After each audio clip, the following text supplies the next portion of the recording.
দীর্ঘ ৩টি বছর ভালোবাসার সম্পর্কে আবদ্ধ থাকার পর হাজারটা বাধা অতিক্রম করে নিজের ভালোবাসার মান রাখতে গিয়ে নিজের পরিবারকে ছেড়ে দিয়ে যেই মানুষটিকে বিয়ে করেছিলাম,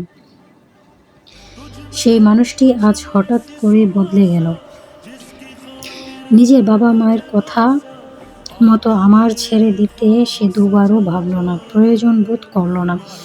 আমার প্রিয় ভালোবাসার মানুষটির নাম অনব, আর আমার নাম হলো নয়নিকা। অনবের সাথে আজ আমি কোর্টে এসেছি বিবাহ বিচ্ছেদের জন্য। অনব গাড়ি থেকে নেমে আমার দিকে দৃষ্টিপাত করে শান্ত কণ্ঠে বলল, আমরা তো চলে এসেছি, এবার গাড়ি থেকে নেমে আমার সাথে চলো। নামছি। আজ পথটা মনে হচ্ছে কেন জানি খুব ছোট।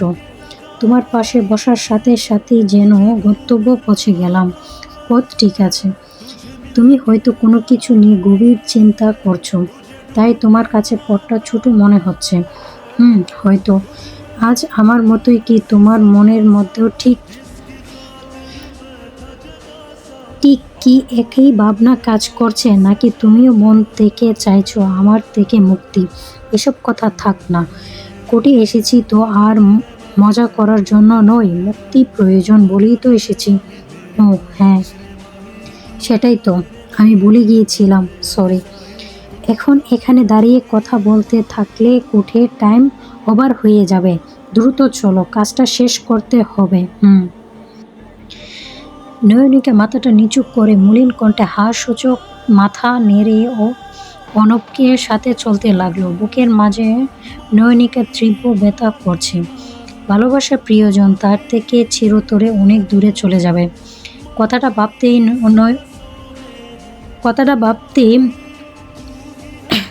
ভাবতে অনামিকার কলিজাটা দুমে মুচড়ে উঠল। অনামিকা অনবের সাথে তো ঠিক হাঁটছে, তবে নয়নিকার পা যেন চলছে না।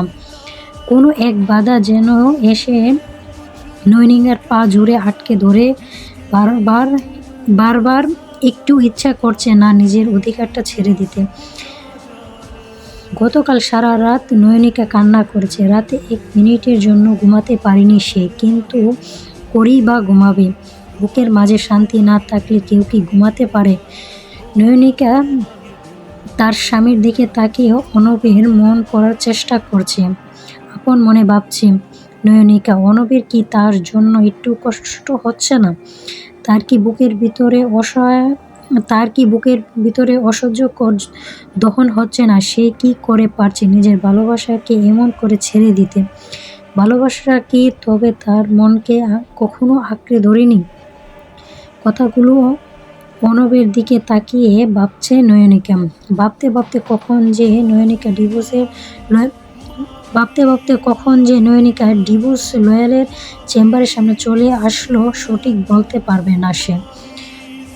অনব উকিলের চেম্বারের সামনে এসে নয়নিকাকে উদ্দেশ্য করে মৃদু কণ্ঠে বলল, তুমি ভিতরে গিয়ে বসো, আমি 1 মিনিটের মধ্যে আসছি।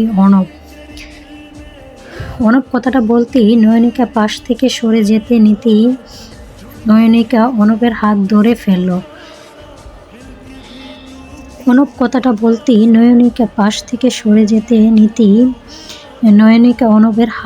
ফেলল। নয়নিকা অনবের হাত ধরে ফেলতেই অনব নয়নিকার দিকে প্রশ্নসূচক দৃষ্টিতে তাকালো। নয়নিকা অনবকে উদ্দেশ্য করে বলল, আমি একা এখানে বসবো?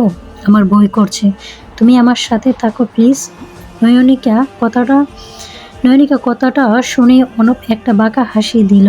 নয়নিকা অনবের ঠোঁটের কোনো এই রহস্য হাসিটা দেখে কিছু বুঝতে পারল না। অনব নয়নিকাকে উদ্দেশ্য করে তাচ্ছিল্যকর কণ্ঠে বলে উঠল, যেখানে বাকি জীবনটা একা কাটাতে হবে, সেখানে 1 মিনিট থাকতে বই পেলে কেমনে করে চলবে বলো? সেটা আমি জানি, কিন্তু আমি তোমায় ছাড়া এখানে বসতে পারবো না। তুমিও আমার সাথে বসো, এই শেষ অনুরোধটা রাখো আমার।